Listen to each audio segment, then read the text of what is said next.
Welcome to the Spark and the Forge podcast. I'm Subrata Kar. There's a moment every founder dreads. You are scaling, revenues climbing, board is happy, then you notice something. Decision that used to take hours now take weeks. Your best people are leaving for startups because they move faster. You're winning at scale and quietly losing innovation. 85% of the companies stole between $100 million and $1 billion, not because they lack talent, but because the systems they built to scale start choking what made them successful. Milan Rao specializes in being parachuted into turnarounds. GE Healthcare turned around a loss-making business to a billion-dollar market leader. Airtel built B2B from startup stage to $700 million, number one player in India. Wipro ran $1.5 billion, 25,000 people, 2 global business units. Smart Energy Water scaled to 1 billion connections, and now COO and Chief Revenue Officer at MarketsandMarkets. 5 industries, tens of millions to billions, and he has been honest about what it broke even on his watch.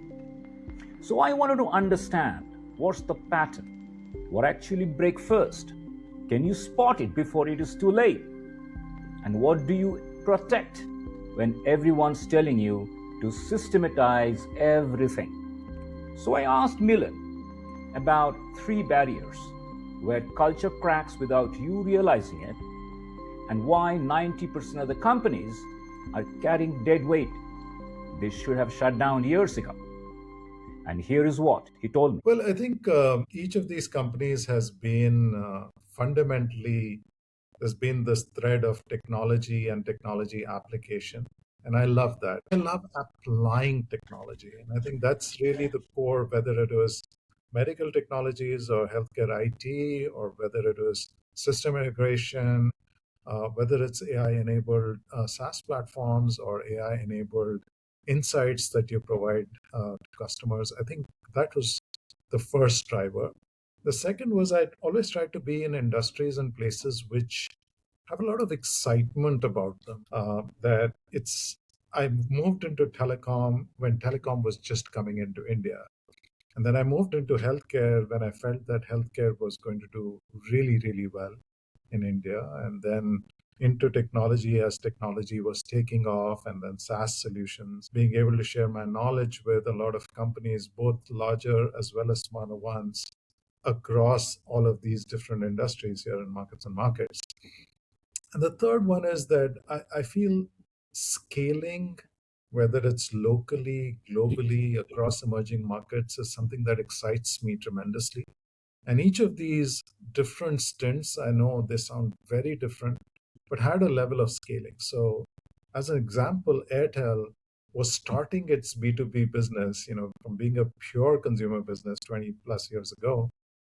And I was involved in that part of the business. Or when I worked in GE Healthcare, I was looking at, Wipro GE and GE Bell as very interesting companies in India, which were trying to scale up and really get into more globalization by virtue of the products that we created and the markets that we entered with those products. So I feel that element of growing, scaling is something that excites me tremendously. So these 3 threads put together by the love for new challenges. So that's Milan's pattern. He chases industries where technology creates disruptions. Telecom, healthcare, SaaS, all of it. But I wanted to know something else. When you are actually inside one of these companies, scaling from $10 million to $100 million, what breaks first? Not in the theory, the reality. Because by the time you feel it, it's already systemic. What hits you before you even see it coming? So I asked him. I would call the categories really into 4. I think one is the pure play startup category, where it's really in the millions, single millions, few millions range, getting to 10 million. The second category is the tens, to getting to 100. And then the third category is the hundreds trying to get to a billion. Each level of scale brings about a level of complexity which is very different. So I won't get into the pure play startup because honestly, I haven't done that. But the 10 to 100 million is something that I've seen quite a few times. I think what tends to happen really is you start looking at what is the actual potential of the product or of the service that you're offering, and where is the ability to scale in which market, and is it in the current avatar that you're talking about, or do you have to change avatars to a certain extent? So interestingly, I oversaw a crowdsourcing entity as part of my stint in Wipro, and Topcoder is an incredibly exciting, organization, and of course, got fully integrated into Wipro. But it's an organization which did a lot of interesting challenges, put those challenges together, took a project, broke it down into various challenges, and gave those challenges individually out to the market, and was essentially putting all of those solutions back together, stitching it, and giving it as a project back to individual companies. Now, very interesting, but could be very small. What it really needed was to ensure that there was a delivery mechanism which enabled this to become a much larger project than just a few projects. Secondly, it needed areas in which you could actually break down projects. So obviously things like analytics, things like customer experience, these are things which you're trying to build across a pretty large array of things that you could work on. So once you identified that the ability that you have in your product and your service has the ability to be applied across a wide range of customer segments, of industries perhaps, that's really where you start getting to the scale equation from 10 to 100 million. Yeah, the second area is that, typically some of these companies, if they've either emerged as a core product company or a core services company, they typically have deficiencies in certain areas. And those deficiencies typically tend to be on the sales and go to market side, because market has been defined by creating the product or the service. So essentially, most of the time has gone into developing that product or service. And when you get to a 10 million, you now need to start thinking about what's my go to market strategy? How do I really truly scale? So the ability to identify that go to market, I think, is very critical. And how do you get there? And I would say the third point is you often have to start thinking inorganically rather than thinking about a pure play organic growth. Because growing from 3 million to 6 million, although it might be 2x, is really adding $3 million, which may or may not be that hard. It's not easy. It may or may not be that hard. But growing from Right. 20 million to 40 million is adding $20 million incrementally, and you often can't do it organically. So then you have to start thinking about, what is my inorganic strategy? Is it through an acquisition? Is it through an alliance? Is it through a partnership? How do I do that? As an example, one of the companies that I work with, the SaaS platform Smart Energy Water, where we said, we're working with a lot of different ERP companies. One place where we could do really well is if we could actually sit on top of the ERP company itself sold us. And so that's when the company did remarkably well in partnering with SAP, and SAP's, self-service accelerator actually became the Smart Energy Water platform. So suddenly it got a level of scale through a partnership which it could never have seen. And that's like one of the reasons why that company has gone on to become very successful as well. So I think, yeah, you need to look at these few things which are the barriers between a company which has come out of its product or services shell and now truly needs to scale. So there is your three walls. Product can't scale across segments. No go to market. You're trying to grow organically when you actually need partnerships. But here's the part that kept bugging me. Why don't founders see these walls until they hit them. And then I realized something: the wall isn't operational, it is personal. This isn't about hiring consultants. This is the founder who built this thing to $10 million, looking in the mirror and asking, maybe I am not the right person to take it to $100 million. Now that's brutal. And Milan said something even harder. Sometimes you need to step back, let someone else take the lead. So I asked him, what's the psychological trap? Why is it so hard for successful founders to admit they need different skills, different experience, maybe different leadership? I think it's a great question because I've been associated and worked with great founders. So, they've had the vision to say, hey, listen, what I've done and what I've brought the company to the 10 and 20 million level is not what is going to take me to 100 and 200 level. Yeah. So I think the first thing is the recognition of the fact that what has worked for you in the past is not going to work for you in the future. I think to me, that's the first thing that you start thinking of yourself, because you are successful if you've created a product or a service which is scaled to 10 or 20 million. You're not unsuccessful. But the ability to tell yourself that, hey, what has brought me till here, is it going to take me to 5 or 10 or 20x of what I am? I think that reflection point is very, very important, because often that's the point wherein you start getting external help, whether it's in the form of consultants, whether it's in the form of senior leadership or apex leadership, where you perhaps step back and say, hey, listen, this leader is a scale leader, so that's what he or she is going to do in order to take this company to the next level. And I think it's always good. It's very tempting for people at that level to not spend a little bit to try and get external consultants or a consulting firm to work with them. But I would very strongly suggest that that's the right thing to do, to get a firm which actually specializes in that area and therefore sees a lot of companies going through exactly the same cycle or having surpassed that cycle and gone into scale and are able to actually bring some of those learnings and best practices into that company. So I would very strongly recommend for a founder to be in that position to say, hey, one, realize that what has brought me here is not going to take me to the next level. And B, seek out external help in order to do that. And by the way, that help could even be, VC funds, private equity funds, and so on and so forth. But do think about the external outreach, because what's brought you till there is very unlikely going to take you organically to the next level. So the trap is your own success. You build this to $10 million. That's real. You did that. But Milan's point is, the same kills you, the same approach. It is not taking you 5x or 10x from here. And sometimes this is the brutal part.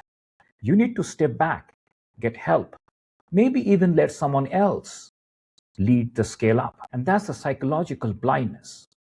Recognizing your own success might need different leadership.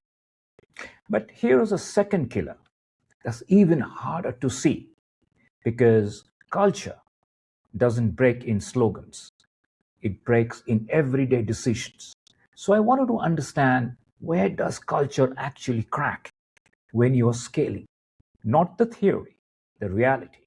And what does it look like when culture breaks and you don't even see it happening?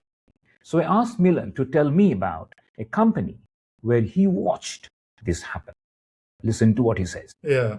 Well, I completely agree. And I think, culture is one of the things that in a 10 to 100 you need to define, but it becomes extremely important when you're trying to scale from 100 to a billion. Yeah. And beyond as well, of course.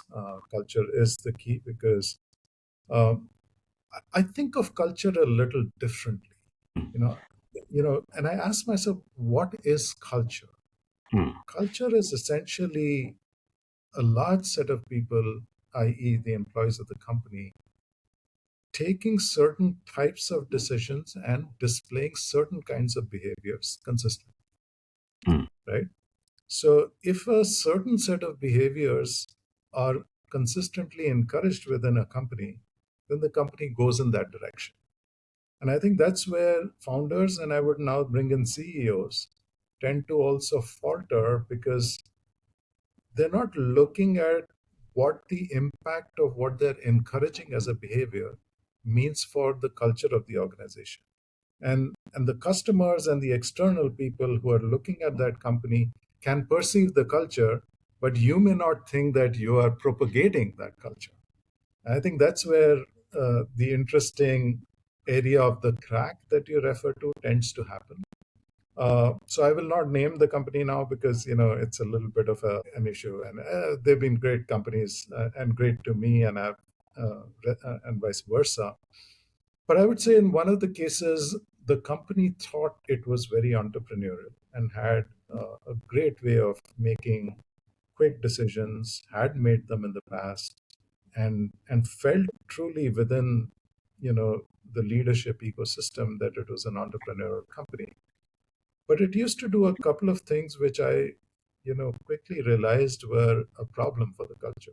One is they had a very strong and very good finance function which had the ability to take a lot of decisions on how things would go forward on deals and so on and so forth. And once that and that function was truly great and got encouraged a lot, but at some point of time that function started getting a little bit ahead of itself in terms of becoming, rather than an enabler, almost a guardian and a gatekeeper. And that started making the culture of the company one of, can I get an approval for doing something, which fundamentally is against the spirit of entrepreneurial. It's against the entrepreneurial spirit. And so without realizing it, an entrepreneurial company actually was not acting like one, but is acting a little bit more bureaucratic. And perhaps that realization that some of the things and I gave you just one example to say, I mean, there were quite a few others. But if you combine those few examples together and say, okay, these are the small little things which are being encouraged. Now make sure that you ask this person, or, this deal should not be done for this reason, very good reasons. But you fundamentally started taking away the concept of risk taking at the front line, which is fundamental to the ethos of an entrepreneurial company. So the entrepreneurial spirit started going away. And I would say for points of time, that company wasn't doing that well. And then, some of those realization happened and the entrepreneurial spirit started coming back. And that led to a revival of that company. So that's an example of what tends to happen. But that's very important because it was not as though you were trying to change the culture, because I think all the tenets of the culture, the vision, the mission, principles of how we would work, all of them reflected something which was entrepreneurial. But the little things which were the daily behaviors of the people in the company was being propagated in such a way that combined together became the culture of the company. And I think, therefore, it's very important for people who are focused on culture to say, how do the people actually behave, whether it's by themselves, in the field, in service, in product development? Are they doing it by themselves? Are they thinking of the ideas? How are you fostering innovation? And not just say that we are entrepreneurial, or we have been an entrepreneurial company, but to say, how does that propagate across the organization so that we don't lose that spirit? Okay, so here is what just happened. The company had strong financial controls, which you absolutely need when you are scaling. That's not the mistake. The mistake was what happened next. Those controls quietly turned into gatekeepers. People who used to make decisions started asking for approvals instead. Leadership thought they were running an entrepreneurial company. They weren't. And they didn't realize it until customers said, "Oh, you are too slow now." So the trap isn't having controls. The trap is when the control becomes the culture, when people stop deciding and start asking for permissions. And I wanted to know, when you are scaling and everyone is telling you to systematize everything, what do you actually protect personally? What's the thing that you keep close, even when the board is pushing you to systematize it? And listen to what he says. You have scaled in one of those companies from 45 million to 750 million, had to systematize. So, what was Yes. that one thing that you refused to systematize, even when the board or the CFO was pushing hard for it? But in terms of protection, what I would say is that uh, protect uh, protect the things which have the ability to scale. Protect the things which have the ability to blossom and beyond, and certainly that includes people. The one that you need to protect, and you need to always, always, always be in touch with your customer, because the ability to take feedback from the customer often in larger organizations starts to decline. But the customers are often the people, and sometimes partners, who are the people who are providing you those feedbacks in terms of, this is really what I'd want, this is what I'd like you to do. And so if you're not constantly changing yourself for your customer, particularly in the B2B space, where the customers are aware Hmm. and are perhaps being approached by your competitors who might be doing something new, I think that's very, very critical. So what I would never let go of is I wouldn't call it customer centricity. I would call it obsession with the customer. I think that is very, very critical, particularly on the B2B side. But again, on the consumer side, where your consumer profile tends to change a lot, you go to the customers, you go to your partners, you keep taking feedback, you have the feedback sessions, you have your advisory boards, you have your innovation boards, whatever it is that you may call them, but a mechanism for constantly getting feedback and critique about what you have to offer and potentially what you should be offering. I think that's the other thing that I would both protect and propagate. So, that's what you protect: customer obsession, advisory boards, feedback mechanism. But I wanted to understand something else. Milan ran medical devices business at GE, regulated, compliance heavy. If you move too fast there, you can harm patients, because in some systems, speed isn't progress, it's a risk. So, where do you accept being slow? When is slowness actually protecting your customers instead of just holding you back? When you are, let us say, GE, dealing with compliance, it's a heavy environmental regulatory environment, how much speed did you knowingly sacrifice? And looking back, were there moments you thought, we paid too much time for that control? When you're in a larger organization, you always have to make trade offs, right? And there's certain areas in which you can make trade offs, and there's certain areas in which you cannot make trade offs. So, as an example, if I Yeah. were talking about GE, or if I was talking about medical technologies in general, you cannot make a trade off in compliance.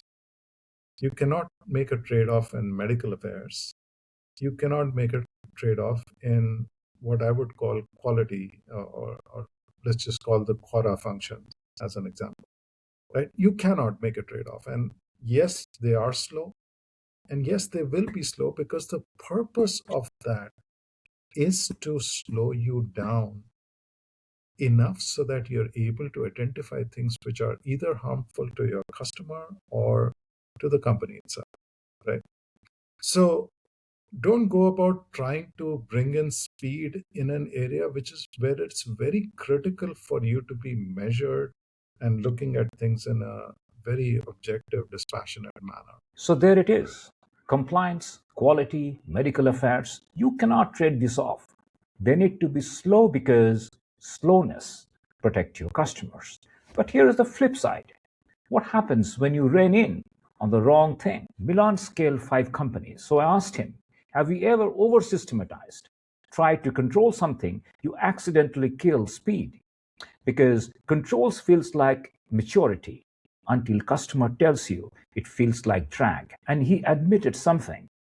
most executives would never say. There was another example where we felt that we were doing the right things, but there were too many gunslingers out in the market because we grew so rapidly by having people go and do whatever it is that they did.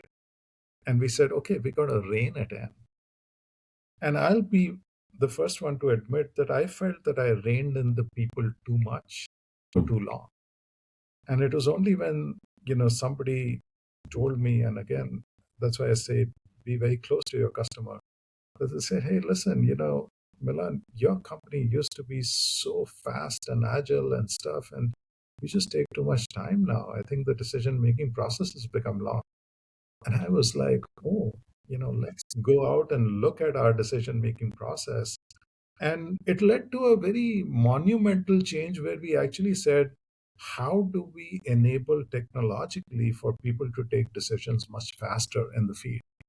And it led us to provide elements of technology and mobile enablement in every form of fashion, including voice controls and stuff like that, which enabled us and experts learning through AI and so on. They actually made us a much better organization. So I feel some of those external changes or changes that are taking place because you were trying to do something which typically is to rein in something can become excessive, and that can kill the spirit of innovation in the company. So Milan just said something most executives would never admit. I reined in people too much and for too long, he says. The customer had to tell him, you used to be too fast, now you're too slow. And that stuck with me. You see, you put in controls, you're trying to manage growth, and without realizing it, you slow down the very thing that you're trying to scale. And then I started thinking about AI, because Milan's built AI platforms, analytics, recommendations, and in AI, the pressure is relentless. Shift fast, add features, keep moving. But what happens when the AI starts breaking? When recommendations go wrong? When the data itself starts conflicting? Do you slow down or do you keep shipping? So I asked him. Well, I would say, the pushback really should come when the impact of the breakage, you have to assess that, right? So it's great to move fast with a technology or a product idea, which has that ability to scale, and in doing that scaling, there is no real downside, right? We've had a situation where we in fact had a AI platform which was actually doing a lot of analytics and providing insights in terms of what could be done. And we reached a certain point of time where those insights, because of the sheer amount of data which is coming in and a little bit of conflicting data which started coming in because we had to get data from different sources, that the recommendation was not coming right. And that was a time when we said, hey, okay, right now we need to slow this down, we can't put more features in it, and we need to test and retest it.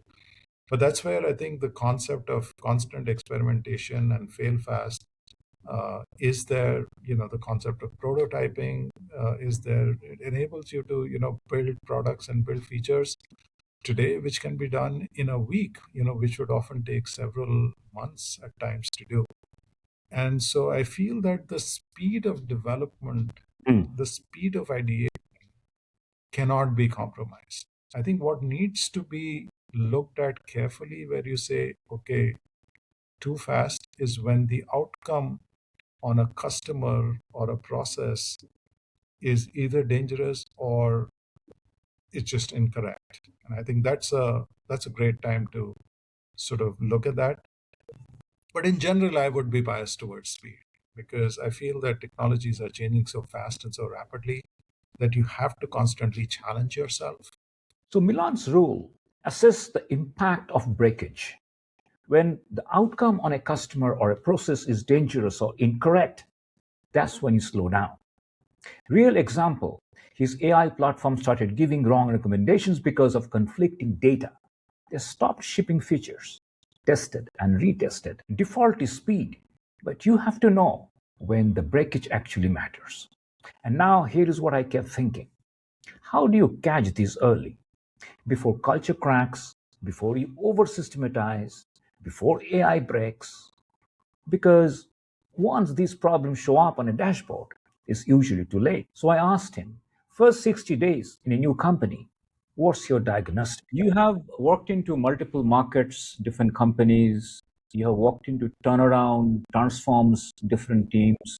In your first 30 to 60 days, what was one thing that you really watched obsessively to know whether the operation is healthy or quietly dying? Yeah, that's a great question. And by the way, in addition to the work that I've done, I've worked with a number of private equity firms to look at, how certain portfolio companies need to do better. So have done a lot of it actually. And I think, you know, a few things are universal. Hmm.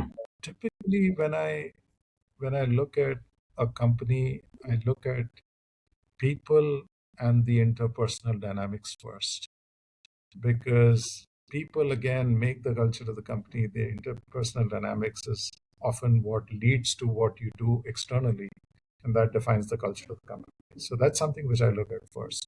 Second, I always say, what is it that you're doing technologically Hmm. that is going to make you better than what you were yesterday?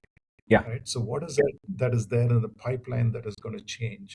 Because that's something which is going to dramatically change. Like I said, we always estimate the next 3 years, next 5 years. So are you doing that or not?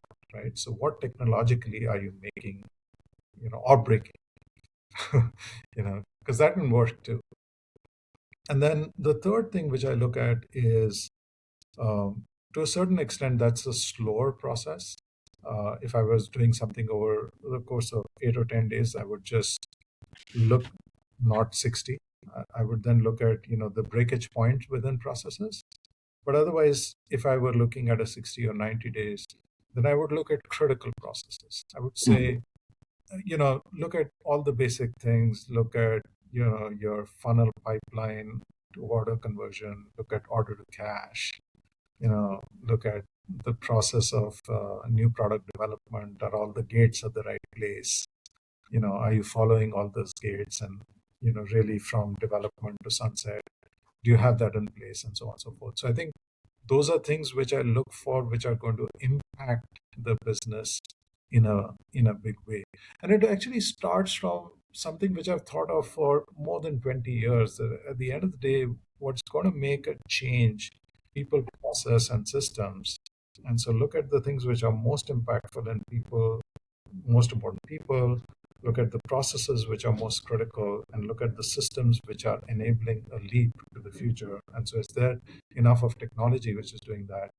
And then I try to observe the interplay of all of these, so how are the people interplaying, how the processes interplaying, and other people, processes, and systems in harmony with each other. So that's typically what I tend to look at. So, according to him, the diagnostic is people, technology, process. But here is one thing I had to ask. Milan's not just scale his own companies, he also evaluates others' private equity firms, sees what works, what doesn't, what's broken. And he told me there is one discipline he sees missing everywhere. Not because leaders don't know what to build, but because they don't know sometimes what to shut down. So I asked him what separates companies that scale from companies that stall. I think, very interesting in this is the process of new product development, right? Hmm. And I think that's a great example of times that you've absolutely not scaled. And I think for each of the gates that you create, whether it's a gate for evaluation, right to the gate for go, no go, I think you just need to be disciplined about, uh, at each level, what is your expectation of success, and what's your red flag for failure. And I genuinely believe that NPD process is not followed by a lot of companies, and that's why they have so many issues in terms of products failing, or not coming up to the level of investment or revenues, I'm sorry, that you would have expected them to. So that's a great example where I have said, okay, a lot of people have said this is great, but when I've gone through the gates, it hasn't passed. And I have said, well, it sounds fantastic, but I really can't see this product go out there in the market and really do well. And if you do that, then you're very unlikely to fall into a situation where you have to either shut down a business or take a major hit. And by the way, remember that the NPD process also has a sunsetting clause.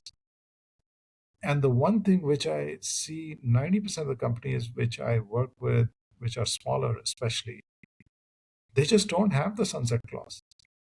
So I go to a business which might be in a very large organization or a smaller one, and they've got 81 products that they're selling. And you know what? Out of those, the bottom 40 should have been shut down and do it. So you got to have the sunset clause, which is very important. Just like you have risk management and finance, the sunset clause in NPD is the other thing which I'd look at and absolutely follow to the T. Because if it's not giving you the kind of results that you want, whether it's in terms of cash flow development or in terms of transformation of a customer or helping upsell or cross-sell, shut down. Okay, so what did we just learn from Milan? First, 3 barriers. You're scaling from 10 million to 100 million, product scalability, go-to market, and growing from 20 to 40, you are adding another 20 million. Often you can't do that organically. You start thinking about partnerships and alliances. Second, the psychological trap, and this one's hard. What you got here, it is not taking you to the next level. And sometimes you need to step back, bring in someone who scaled before. Third, culture breaks, and you don't even see it. Finance was supposed to help, instead it became gatekeeper. Now people are asking approvals instead of making decisions. Fourth, customer obsession. Milan was clear on this. You protect that. Advisory boards, feedback sessions, never systematize your connections to customers.